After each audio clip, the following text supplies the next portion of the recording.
All right, so it's Wednesday analysis here for Gold and Nas, starting at 3 a.m. here on the Wednesday. So basically pre-London, almost London Open. We're gonna go over Gold and Nas, but before that, we're gonna go look at the economic calendar. So on Wednesday we have 8:15 ADP, 8:30 we got unemployment claims, 10 a.m. we got PMI, and 2 p.m. we got FOMC. Now when we have four red folders like this, I like to see that 8:15 to 8:30 is going to be forming the bottom or top wick of the direction of, so giving us that liquidity sweep, and then 9:30 is going to give us that direction. 9:30 close, and then 10 o'clock, definitely 9:30, 10 a.m. is the time we're going to be looking at entering the market.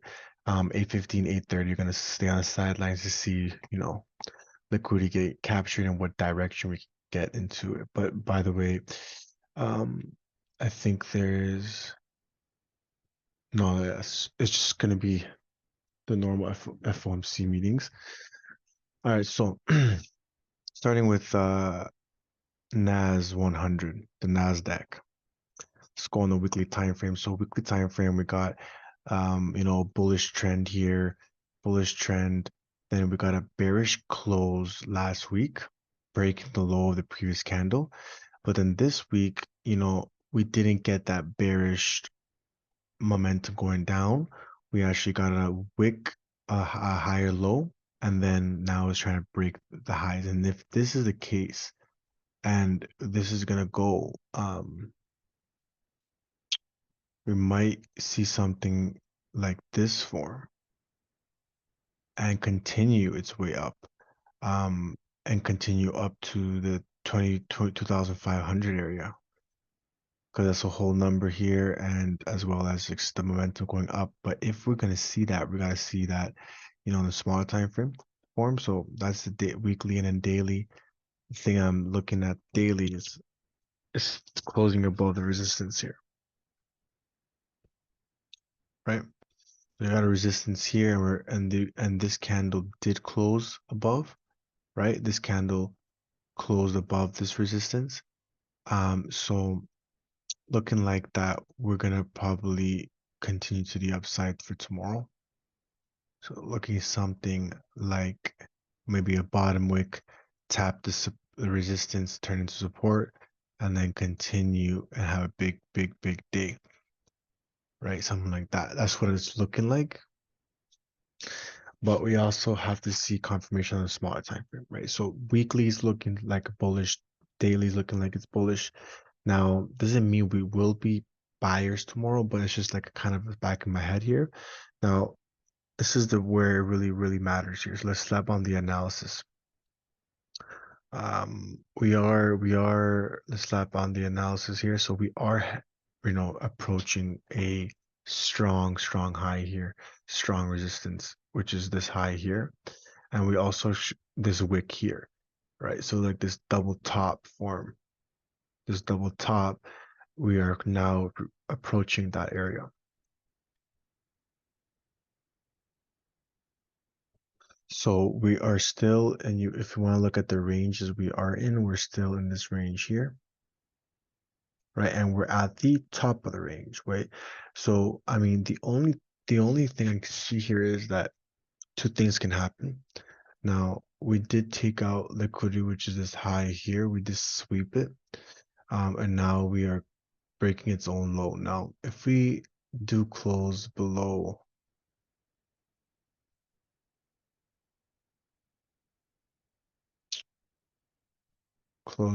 here,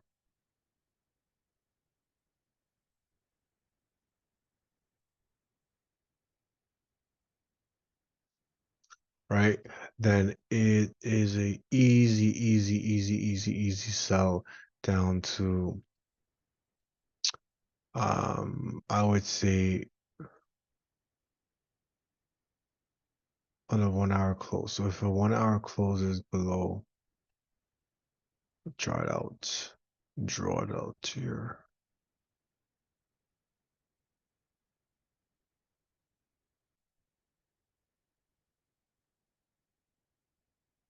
Right, and the next kind of closes below 029.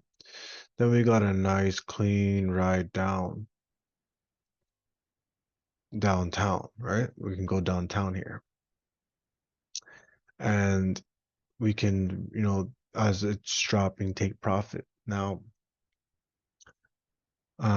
probably the smartest full position out would be here at 960, anywhere around 960. But even then, it's going to be a nice risk reward because it's like a 75 point drop for like probably like a 10 pip risk, right? So that's a good trade. Very, very nice trade. I would take this all day. If it closed below this support here, we would basically, take out the highs here. We got a liquidity sweep here and then a break below here would take us back to previous highs. So that's trade number one, sells. And what's good about it is that we are at a selling zone, right? We are at a previous rejection zones here where price came up and just totally just dropped, came up here, totally just dropped. So in this area, if we can get this set up and break below candle close, I'm not saying when it breaks below, no. I'm saying the candle has to close below on the 1 hour, below this yellow line, and then we're going to see price come down, down to 902. Right, 902 would be a very, very good area to take profit here, okay? Where's the Okay, so that's setup number one. Now, setup number two would be, um, let's just, okay, so setup number two would be if we actually close above 043, which is this red zone here. So if we can close above, um, 403, then we're gonna go uptown. We're just gonna go sky. We're gonna go and fill this wick. First of all, that's the first TP, and then after that, 80% comes off, and then we're going to see how much 20% can run all the way to 2,500, basically. Okay, now maybe not 2,500, but maybe around one, 220 to 200. And we're just gonna see how much we can squeeze it for. Okay, but main thing here is we need to close above 043 on the 4 hour, okay, not the 1 hour, 4 hour time frame. So what I want to see here is I'm going to draw the candle out. I want to draw it out. It has to close something like this. Right, we close like this, then guys, we're going to tap this level again and then fill the wick, and this is going to be the trade, right? And then stop loss break even, 8% out, and then see how much we can ride it for. This is going to be like a nice run on the upside if we can close above this zone here. But now if another scenario, that would be scenario number two, buys. But if we close like this and we close like this candle's like huge like this, then it makes it difficult to get in because we're so far from support, right? So just that would be the buys, continuing up, and the sells would be what I discussed here. And that's it. That's all I'm looking for until anything changes. Okay. Those are two things I'm looking for. One thing is going to happen. We execute, no thinking. Just that's all it is, right? Now, gold. Goldy, goldy, gold, gold, gold.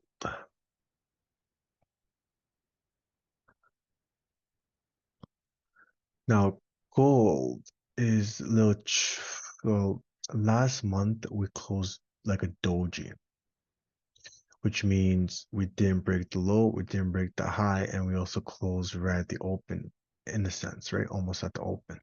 So it's like an indecisive candle. Indecisive candle, which tells us it can either go up, break the high, or it can reject, right? It's a kind of a 50-50.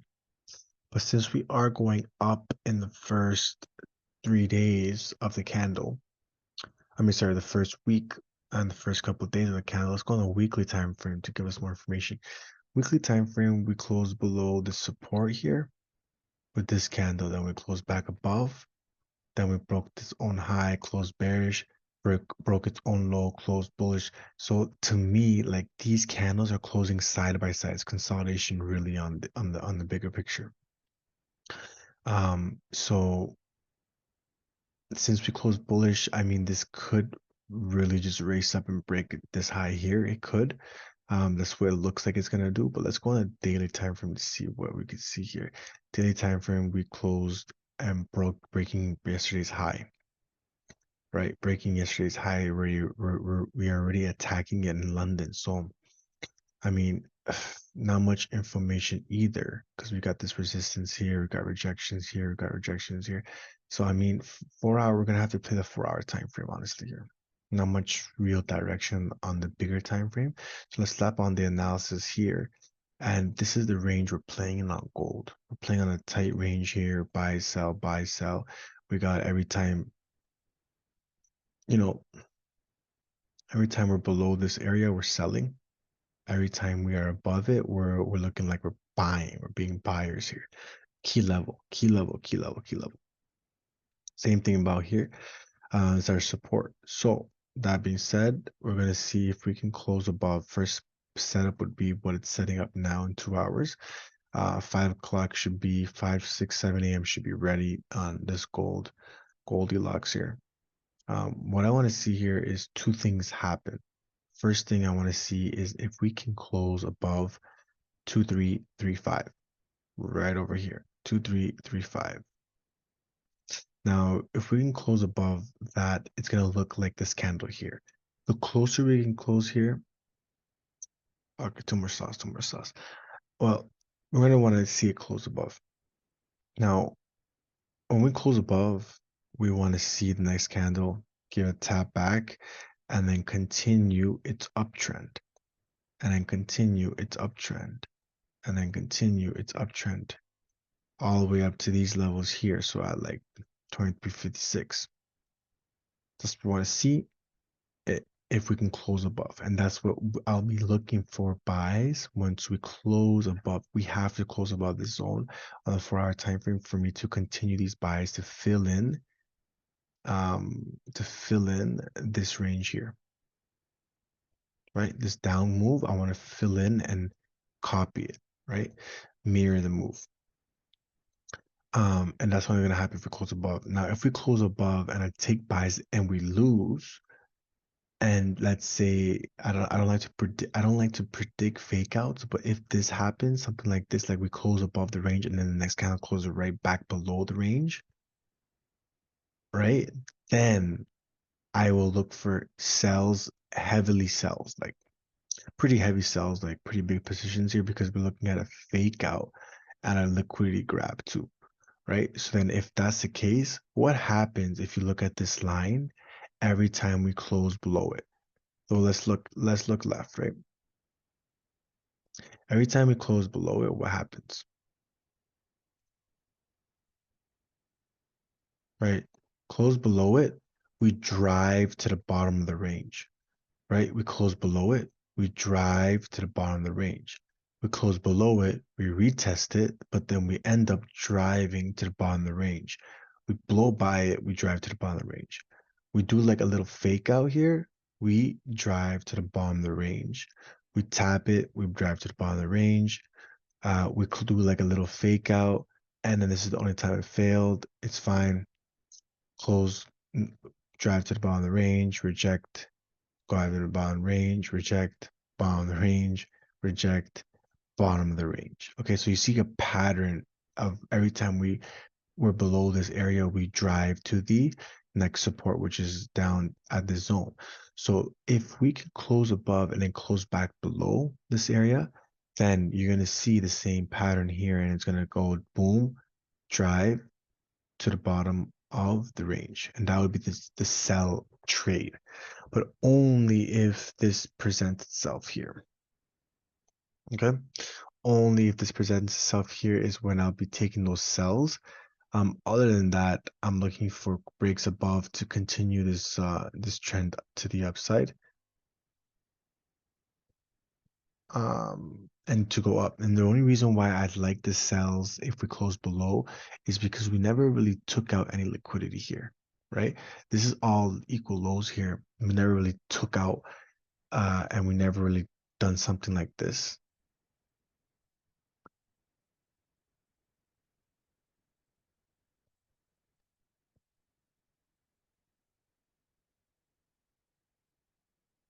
Right? And then continued up. We never got this, guys. We never got this move here. So that's why, like, it's kind of sketch that we're just trying to race to the upside without any liquidity taken. So I mean, I'm going with the flow. Obviously, we close above this zone here. I'm going to be taking buys regardless, but just something in the back of my mind, like if we do, break back below the zone, it's a really high chance that we'll get this type of setup later on to go up. If this is not what's you know gonna be faking someone out. But I don't like I said, I don't like to predict fake outs. I just like to react to them. So in my mind here, I'm just waiting for a break above the yellow zone so I can just be a buyer all the way up to here, 23.57. And if that fails, my backup plan is to sell it back down to here. If we get a fake out, that's all I'm looking for. So it's kind of like same thing as Nas, but the zones are different. Okay. And yeah, that's all for thing. And then if anything changes at 8:30, 9:30, and we have some different structure, then I'll update it. But other than that, that's what I'm looking for. All right, guys, trade safe. And I will probably put up another video in the morning. We'll see. But other than that, guys, stay safe, guys.